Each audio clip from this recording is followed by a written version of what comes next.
Pagkatapos ng Mayon adventure namin sa Legazpi, ay dumiretso na kami sa Sorsogon. Kailangan kasi naming dumaan ng Kapitolyo para asikasuhin yung mga naiwang lupa ng lola ko.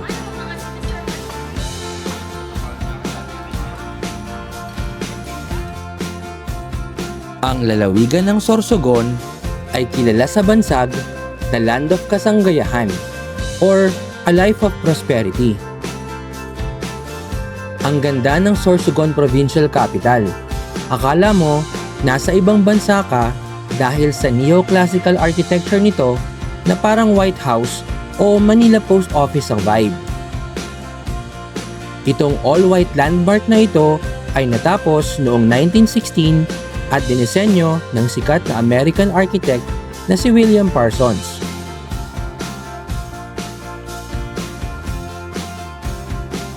At sa likod nga lang ng Kapitolyo ay makikita ang Museo ng Sorsogon. Alam nyo ba na dati itong provincial jail? Ngayon, restored na ito at puno ng galleries tungkol sa history at culture ng mga Sorsogano.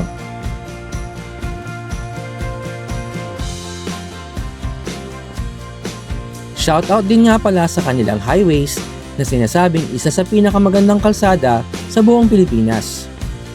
Perfect for road trips.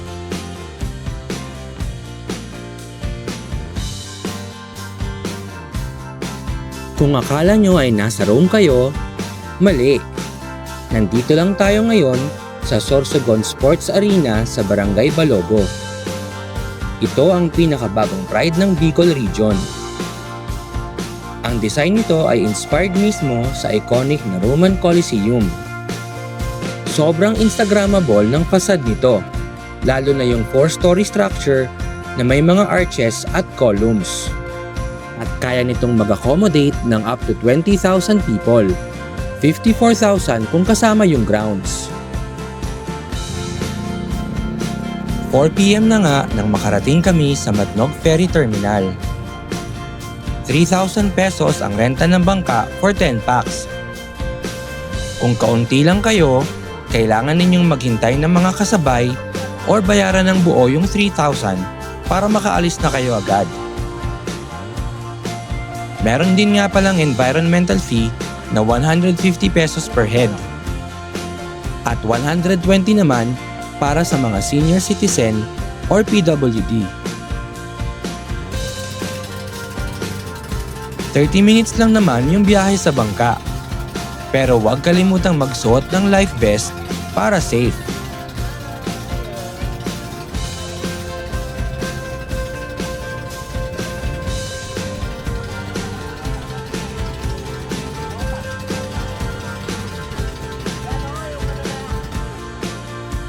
Palubog na yung araw nang nakarating kami sa beach.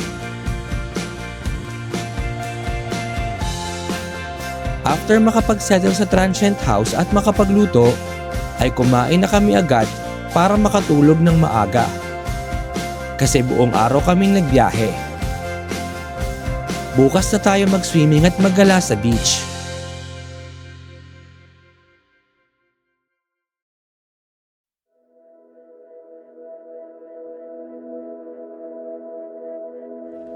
Pagbukang liwayway pa lang ay wala na akong sinayang na oras para maglibot-libot sa isla. At syempre, ang pinaka-effective na paraan para malibot ang isang maliit na isla ay ang paggamit ng drone. Kaya tara na! Kapag sinabing Subic Beach, ang unang napasok sa isip ng karaniwang Pilipino ay yung Subic Beach na nasa Zambales. Pero lingid sa kaalaman ng marami ay meron pang isang lesser known na Subic Beach na matatagpuan sa Isla ng Kalintaan sa Matnog, Sorsogon. Dinarayo ang beach na ito dahil sa pinong-pinong buhangin nito na may pagkakulay pink.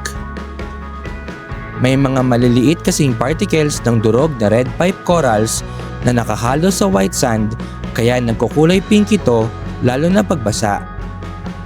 At syempre, di din pahuhuli sa ganda ang crystal clear turquoise waters nito na perfect sa swimming at snorkeling. May dalawang main beach ang isla, ang Subic Laki at ang Subic Liit. At karamihan sa mga resorts ay nasa Subic Laki. At dito nga din kami nagstay. Isa pang atraksyon sa isla ay ang napakaraming corals na matatagpuan malapit lang sa beach. Kaya huwag kalimutang magdala ng snorkel kasi maiinggit ka sa mga meron. Meron din nga palang island hopping na kasama ang package ng bangka. At pwede ninyong puntahan ang Kalintaan Cave at Huwag Fish Feeding Sanctuary. Later ay pupuntahan namin yon. Halos wala nga palang mga nakatira sa isla. Maliban sa mga turista, karamihan sa mga tao dito ay mga caretaker ng mga resorts at mga maintenance personnels lang. Halos 1 oras din akong naglakad sa beach, kaya bumalik na muna ako sa transient house para kumain. Samahan niyo ako para ipakita ko naman sa inyo ang mga amenities ng lugar at ng cottage na na-rent namin.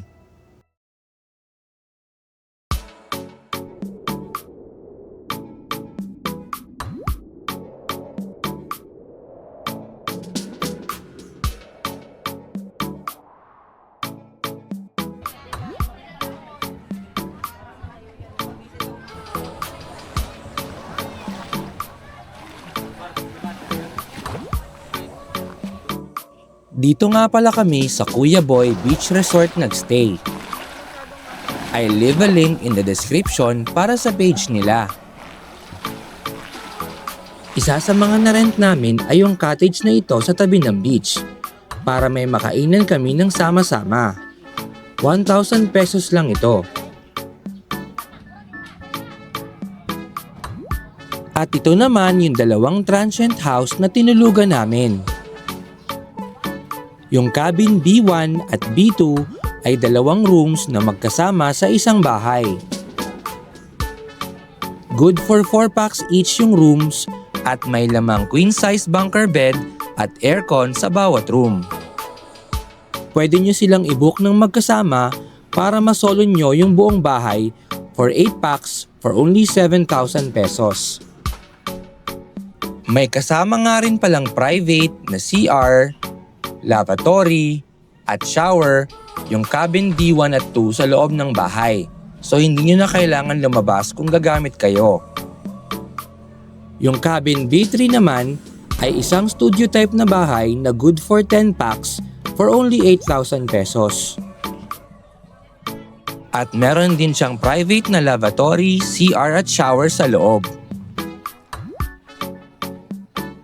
Kung sakali naman na magde-dater lang kayo, ay meron ding pay-per-use CRs dito sa likod. At nandito din yung communal na ihawan.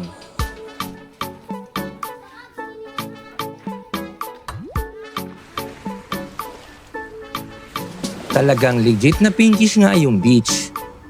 At napakakalmado pa ng dagat. Picture perfect talaga.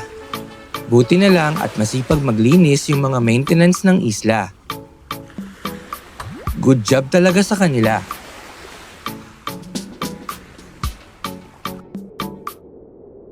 Ito nga pala yung likod ng isla. Diyan nag-i-stay yung mga resort personnel.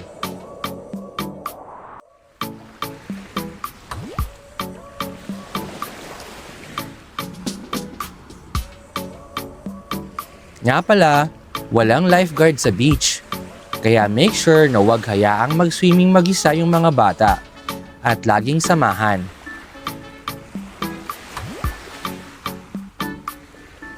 Wala nga din palang cellphone signal yung lugar, kaya yung kuya ko hindi makakontak sa bahay.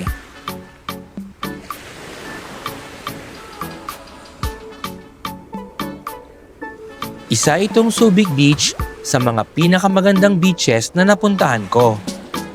And I know na my words won't be enough to describe it with justice. So once again, I'd let the view speak for itself.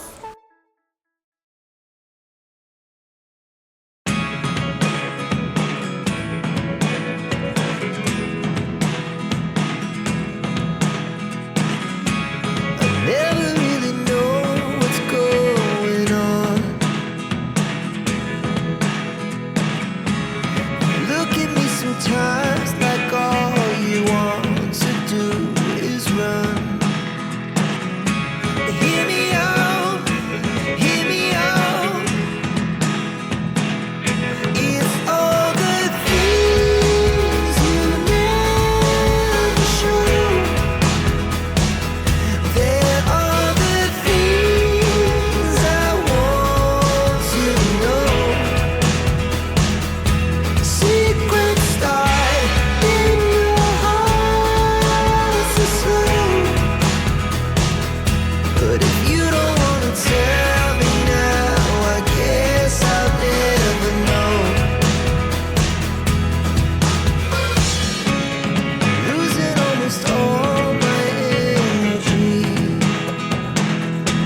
And even when you're next to me, I feel like you were gone. It's all the things you never show. They're all the things I want to know. Secrets start in the heart so slow. But if you don't wanna tell me now, I guess I'll never know. But if you don't wanna tell me now, I guess I'll never know.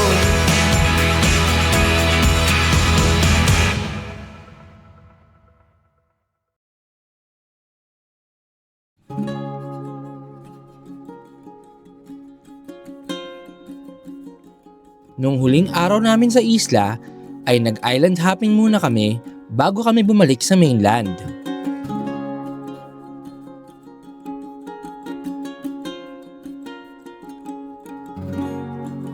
At ang una nga naming pinuntahan ay itong Huwag Lagoon Sanctuary. I'd leave a link in the description para sa page nila.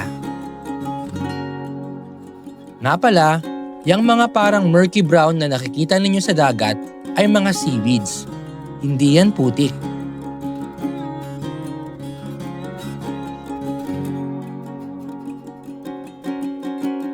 ₱200 per person ang entrance fee nila, at kung gusto mo namang mag-snorkeling, pwede ka rin magbayad ng additional ₱200.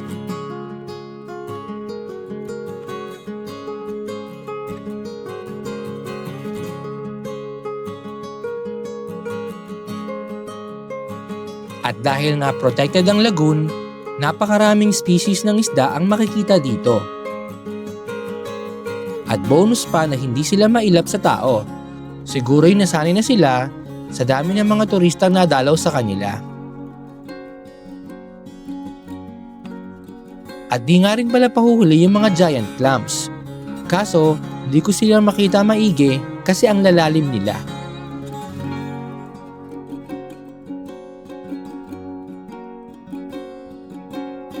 After namin sa Huwag Lagoon, ay pumunta naman kami sa Kalintaan Cave.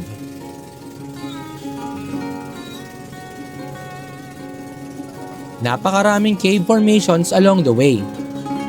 Kung ako ang masusunod, papasukin ko yan isa-isa. Kaso, may schedule daw kami na sinusunod, kaya kailangan naming sumunod sa itinerary. Kailangan mong lumangoy at tumagos sa butas para makapasok sa kuweba. At ang ganda nga sa lagusan kasi kita mo yung cave ceiling na maraming panigi. Sayang nga lang at di ako makapag-video kasi maalon at medyo mataas yung tubig. Baka tumama pa yung ulo ko sa mga bato.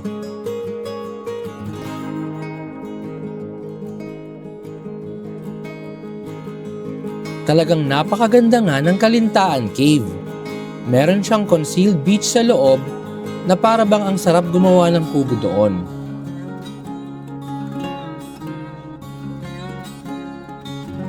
Ganito yung mga lugar na sulit puntahan kahit malayo. At dahil sabi nga nila, hindi tayo nabubuhay para lang magtrabaho. Gumala ka din kapag may time. Or kahit wala. Sana'y samahan nyo kami ulit sa part 3 ng Bicol Adventures natin.